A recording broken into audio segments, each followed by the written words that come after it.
Anything that happens in our community can either be influenced positively or negatively by individuals who are part of the community. Not only individuals, but families and organizations also play an important part. I'm more than a little happy, proud, and humble today to have somebody on the show, an individual who's part of a family, however, that has been involved in the community for quite a while in a lot of different areas. And he has some thoughts on what we can do to make this a better community, and both from a governmental, environmental, civic, and community involvement perspective.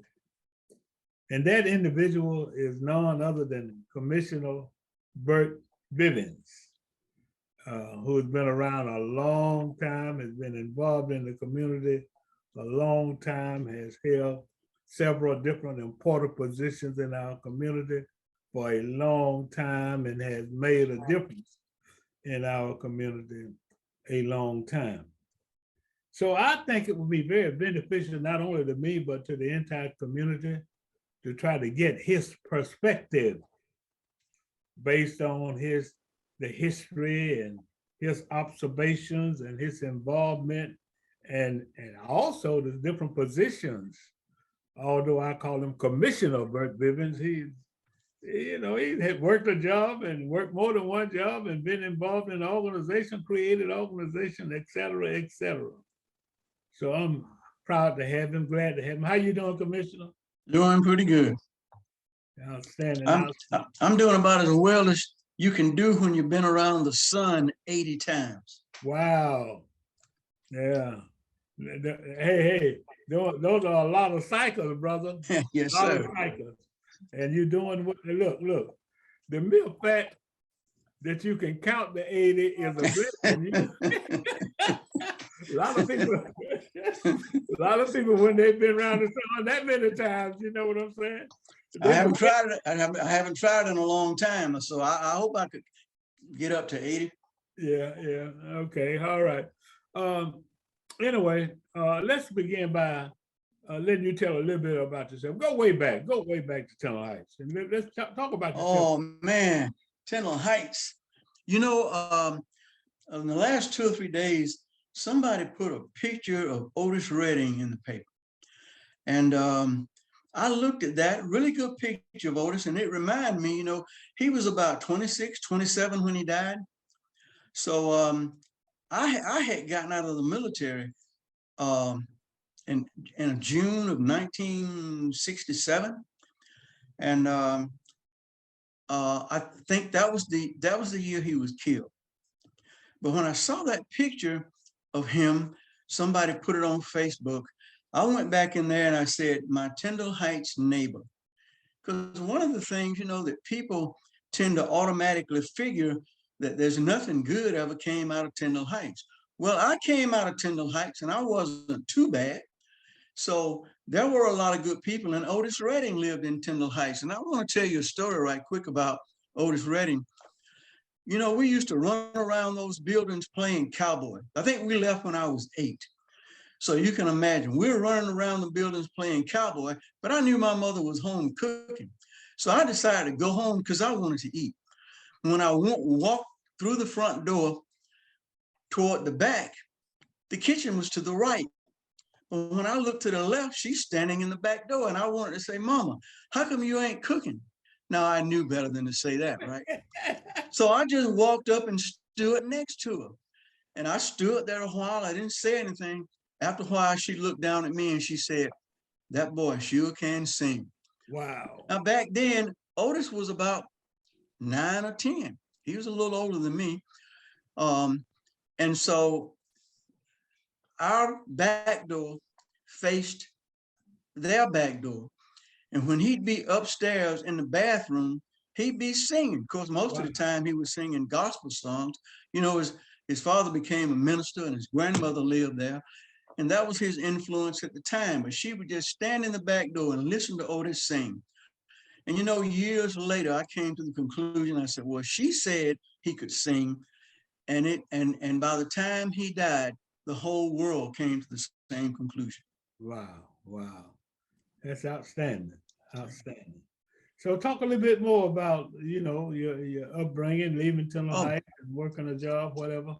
okay. Well, by the time I got out of high school, I'll tell you something that happened one time. When I got out of high school, I was going to town with my mother and my grandmother. And my grandmother was from Kathleen. When they got on the bus, they handed their money to the bus driver, and he'd give them change or take whatever they were giving him. So when she got on the Bibb Transit bus, she behaved like she was in Kathleen. And the bus driver had a real nasty attitude to her. My mother said, well, she was going to pay, but my grandmother insisted. He had a real nasty attitude to her. And so we went back and sat down, and I looked at my mother, and that's the only time I've ever seen her cry. And she started to look around at me, and I turned away because I didn't want her to know I saw her crying. But I think that was kind of the beginning of our involvement in civil rights, because after that, the mass meetings started. And so she would take us to mass meetings. And in 1961, I kind of hooked up with, back then it was a lot of ministers involved. Your father, Reverend Havisham, Mr. Randall, Reverend Rassler, Reverend Bivins. It's bad to call names because you leave somebody out. But all of your well-known ministers were involved. And so I started working with them at that time. And then there was a number of things that happened since then. I went to, I couldn't go to college. I was raised by my mother. She did primarily domestic work. And the best job she had was at Pearl Stevens School in the lunchroom. I knew I wasn't going to be able to go to college, so they started an electronics training program at Ballard Hudson the year I graduated, and because they didn't want us at W. Hughes, So I got into that program. Second year I was in that program, they had 2 classes and 1 teacher. So we asked the school to send somebody down to explain why we couldn't get another teacher. And they did. It didn't make any sense to us, but they did. So I got with some of the guys at the school and I said, look, guys, they won't get us a second teacher. Let's go down and apply to go to Dudley Hughes. Well, we didn't think they were going to let us go, but we thought that might encourage them to give us another teacher. When time came to go, so you have to understand, in 1962, I think this was, if you got involved in civil rights, you could lose your job or anything. And so 4 guys had told me they were going to go with me. But by the time it came around, all 4 of those guys had told me that they couldn't go. So I decided to go by myself. So I went down and I talked to the director of vocational education. And of course, he told me I couldn't come to the school. That was about Thursday. That Monday, when I got to school, I was told that the head of vocational education for Bibb County wanted to see me in the office. So I head to the office, and a couple of things were unusual. Halfway between my class and the office, because my class was all the way to the end of the building, there was about 4 or 5 teachers standing there. Now, those teachers usually would have been standing outside the office. So I thought that was a little unusual, but as I passed by them, I spoke. Nobody said a word. I went on to the office, and the vocational director was standing there with a $10 bill in his hand. That's what it cost us a month. And he says, you were late paying your tuition, so I'm going to refund your tuition and suspend you. So I didn't say anything. I took the $10 bill, went back and told the teacher I was suspended. But as I walked back by that group of teachers, I wasn't going to say anything because they didn't speak when I walked by. So one of them say, what did he say? And I said, he just suspended me from school. And I guess they were aware that I was talking about going down and applying to Dudley Hughes. So one of them said, well, you had them going and now they done got to you. So I started to walk away. And one of them said, they said they were going to teach you a lesson. I stopped, turned around, and I says, they say they're going to teach me a lesson, but when it's all over, we'll see who learns the most. And of course, after that was I had taken that test at the base. I was working out there as a janitor at the time, best job I had ever had. And I took that test, and I got called by civilian personnel to come down, and they wanted to talk to me about that job. And the man told me when I walked in, he says, this is about the co-op program, which was an electronics training program, which guaranteed you a pretty good paying job. And I wanted to get into that program. So when I walked in, so when I got in the office, he says, we had about 800 people take that test. We're going to hire from 38 to 40. And we can't hire that many without skipping over you. So I'm sitting there thinking like, why is he saying that to me? And I'm just sitting there. And I guess after several seconds pass, he says, the school is being taught at Dudley Hughes. It's segregated, and we don't think they're going to let you in. So he talked a little while long, and I think he was trying to talk me into saying I didn't want the job. But every time he'd stop talking, I'd say, I want the job. So I guess he gave up, and he said, okay, we'll be in touch with you. And so I went on back, and after about a month, I heard from him again. They told me I was in the program. There was still that problem, though. It was being taught at Dudley Hughes Vocational School downtown, and the schools were segregated. So I talked to the vocational director again. I talked to the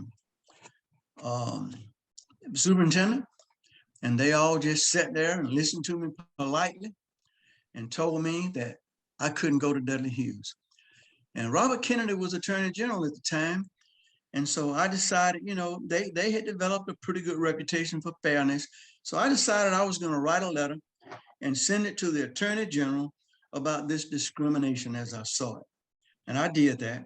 And then I went down to the NAACP, and I don't get into names, but I talked to an individual at the NAACP who looked at the letter, read it, and said, you come back down here in a few days, we're going to type this up, you sign it, and we'll mail it for you. Because I didn't know who to mail, an address. So I went back down about 4 or 5 days later. And before I signed the letter, I read it. And it was so different from what I had written. I didn't say anything. I signed the letter, gave it back, and left. But I went home and I wrote it again. This time I found out what the address was I needed to send it to, and I mailed it. And it probably was a month after that. I should have been in school, but I was home in bed, sleeping, and my mother was getting ready to go to work. And you know, we had one of those phones with the long cord. She brought the phone to the bed to me. Now, I didn't usually get phone calls that time of day. I didn't get many phone calls at all. But what I noticed mainly was when she handed me the phone, she didn't walk away. So I thought that was unusual too. She just stood there. And the guy on the other end of the line said, he told me his name, and he said, I'm with the FBI. And so I'm holding the phone because I had been working in electronics in a classified area, and I'm figuring, now I'm thinking to myself, somebody has set me up. And so therefore several seconds passed and I wasn't saying anything. So he came back on and he says, this is about your letter. And you're talking about a sigh of relief. And he wanted me to come to his office, which I did that day. I went down and talked to him, and he handed me a letter. And he says, I need to know if you wrote this. I read it, and it was the second letter that I wrote. So that letter that I gave to the NAACP never got mail. Wow. So anyway, I talked with him. I talked with him a good while, and while I'm sitting there, the phone rings, and I heard somebody. Well, I didn't hear the person on the other end, but he listened a few seconds, and then he said, "Yeah, he's here. You want to speak to him?" And evidently, the person said no. So we went on with our conversation and finished.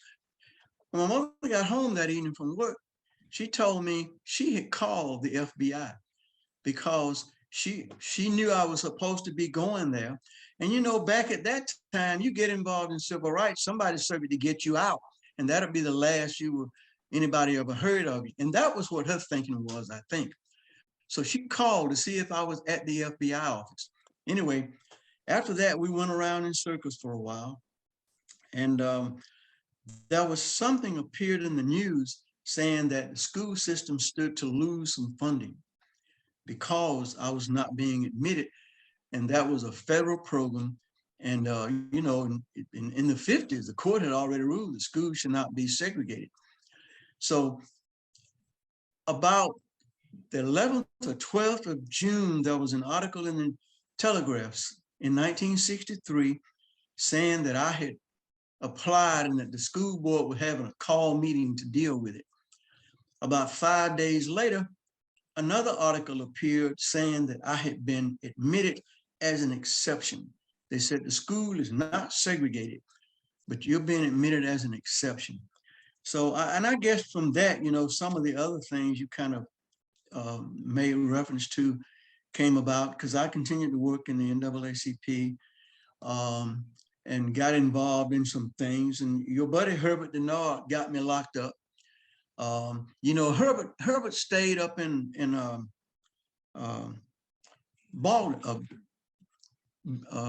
New York, wasn't it? New York, yeah, up in New York for a long time, Buffalo for a long time. And I didn't know him until about 1967, it might have been. But he and some other guys that I knew went to the YMCA because they were going to go play basketball, which they used to do in the past, but it rained. So Herbert says, I have a YMCA card. Let's go play at the YMCA. The guys told him, they're not going to let us in there. He said, no, but you know, Herbert was in the Marine. He said, I've been all over the world and I use this card everywhere I go. So finally they said, okay. So they went down and they didn't let him in. So I heard about it after that. We had a meeting and we decided that we were going to go to the YMCA. We were going to go inside and do a protest. We were going to go in and sit down, and we knew they were going to call the police. So we had a guy to stop at the phone booth because we had been up on Cotton Avenue, and we walked down, and there was a phone booth across from the city auditorium. And that guy stopped at the city auditorium, and, you know, we were trying to be as careful as we could. We didn't want a lot of violence to go on. So that guy stopped at the phone booth, and when we walked in the door, he called the police and told them a group of black guys just went into the YMCA. And it wasn't long before they came because they asked us to leave and we refused. So they took us to jail. So I say Herbert got me locked up at that time. And of course, I've been a whole lot of other things, you know. And of course, you know, my mother, I was talking about how you could be in jeopardy by taking part in the NAACP. You know, my mother signed the complaint that led to the integration of the schools. Now, she signed it on behalf of my youngest sister. I don't think my sister really wanted to do it, but she didn't have a choice. So when the judge made his ruling, then, you know, they went. But when the public found out my mother had signed that complaint, there were other people supposed to be in it with her too, but they backed out. So it was her. And she was working as a domestic.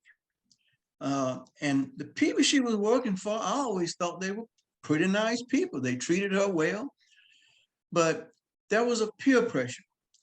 And when her neighbors and her family and their friends found out that she had somebody working for her who signed a complaint to integrate the schools, they fired her. So she didn't have a job, and she had 7 of us to feed with no help from my father. So she went back to another lady that she had worked for years ago and talked to her. And this was one of those people, um, it's a white lady who had that voice, You ever see people have that voice and you say, I think they must be holiness. It's just something about it. Anyway, she went to her, and that lady headed up the lunchroom at Pearl Stevens School. And she hired my mother in spite of all the backlash she might receive. She hired me, and that was the best job my mother ever had, to work out at Pearl Stevens School. So it kind of worked out for her. Um, so but there's a whole lot of things, man. I can't get them all. Well, that's right. Talk a little bit about, yeah, I mean, that's a very, very good and interesting history. And, and back during that day and that time, we made a lot of progress because we had a lot of people like yourself, like your mother, and like some of those other ministers that you just mentioned were involved. Well, Yeah. let's kind of fast forward to present time. Yes, sir. And we've got a lot of problems presently. And then I'm sure that you've got some opinions and you've had some experiences that you can share with us and impart upon us. And maybe from what you said, we can glean some information that might give us some approaches to making this a better community. Yeah. Well, there's a lot of emphasis now on the violence going on. But about 3 years or so, and I'm not really remembering exactly sure. I know it was before the pandemics, could have been 4 years ago. There was a lady in Pleasant Hill. And if I can think of her name before we stop, I'll tell you. But she started doing marches about violence. And I heard about her, and I thought that was a good idea because, it was starting to pick up. So I went out there with her a couple of times with some people. She had a few people out there, and she had these demonstrations. Well, at that time, I wasn't aware that anybody other than her had done it. But in recent times, there are a lot of people out there now. I know Herbert and some other people, some of the ministers are getting involved again. And that was one of the big things back then. Like I mentioned, your father, Reverend Rassiver, Reverend Key, Reverend Malone. Like I said, I hate to start calling names because you leave people out. Reverend Bivins. When I got out of high school, I was working with all of those guys. And that was a key factor. So I hope the ministers do get involved again. But I've come to a conclusion about this. I'm extremely disappointed. When you work at trying to improve a community, since I was 19 years old, when I got involved, it hurts to see where we are right now with all these violence, with what we're doing with each other. Because back then, we was concerned about what the system was doing to us. And now we're doing it to each other. And I was talking to somebody not long ago, and I said, today, right now, we're our own worst enemies. For one thing, back then, people got together and worked together to make progress. That almost doesn't happen now. Of course, it's starting, and I hope it picks up really good because I think that's a good chance. But let me tell you about an idea, and I mentioned this to Herbert when I talked to him the other day. He was talking about what you mentioned earlier in the program, just walk away. And I think that we need to be doing some things that can get some immediate relief from some of this, to put some ideas in people's head, and let them know you don't have to stand and fight and shoot people all the time. When things get to where that nothing positive is going to come out of it, I think just walk away is an outstanding idea. But you know what? Are we fearful? Are we scared to walk away? Because somebody might say he's scared. Well, we got to overcome that. Just walk away. because you've shown a lot of courage and a lot of strength when you do that. So, but anyway, I think it's a good idea. But my thing though is, I believe that we need to get this whole community to work together. We need the school system, the board of commissioners, the courts, DFACs. We need everybody, because I think we need to define delinquency. And when children in schools do something that can lead to delinquency, their parents need contacting, and they need to have no choice but to come and help. The two school systems I worked in, those students where the parents did not get involved were the ones who had low test scores and usually got into trouble. But the ones where the parents would show up and get involved, a high percentage of those went on to a more positive kind of situation. And so the idea I was telling Herbert about was how to get all these people together and try and come up with something where the whole community gets involved, where parents would be forced, where they would have to account to DFACs or the courts if they didn't come to the school to help correct their child when the school said, your child has committed an offense that this community says can lead to delinquency. Well, what do you think we could do to kind of get that started? Well, I've written up something. And when I looked at it, I was a little bit disappointed because I said, I ought to be able to write better than this, but it's a basic idea. And I'd like to get you a copy. I told Herbert I was going to get him a copy.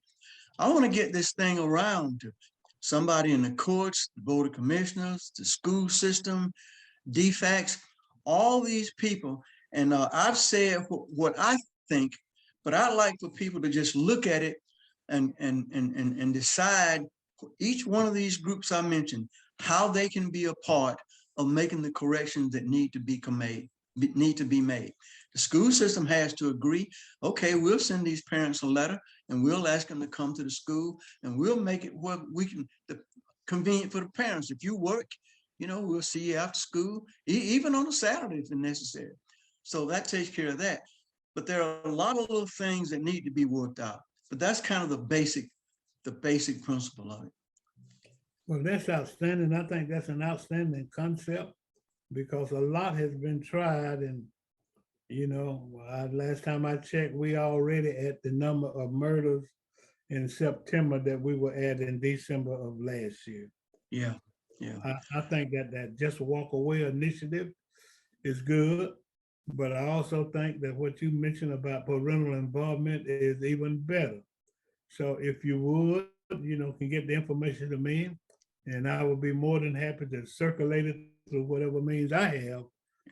Everything starts with an idea. And maybe we can get that and bring it to fruition. Well, I'll get a copy to you.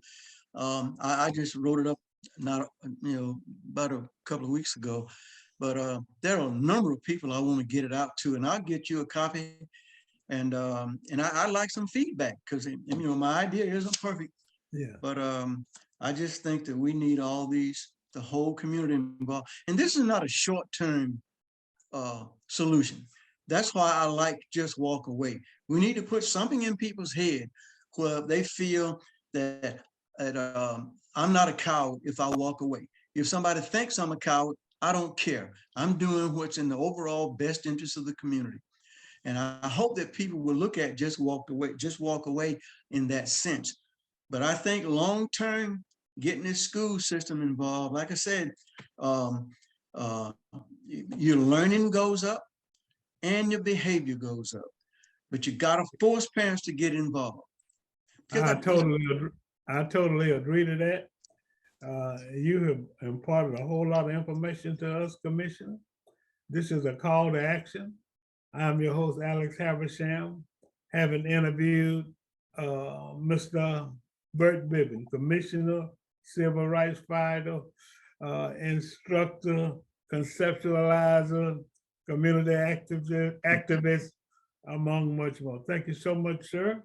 We really appreciate it. And you all will hear more about Commissioner Bivins and his idea.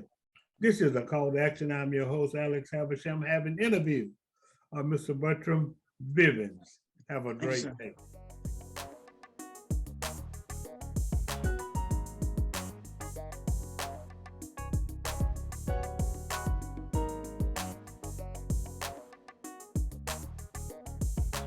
www.makingblackpages.com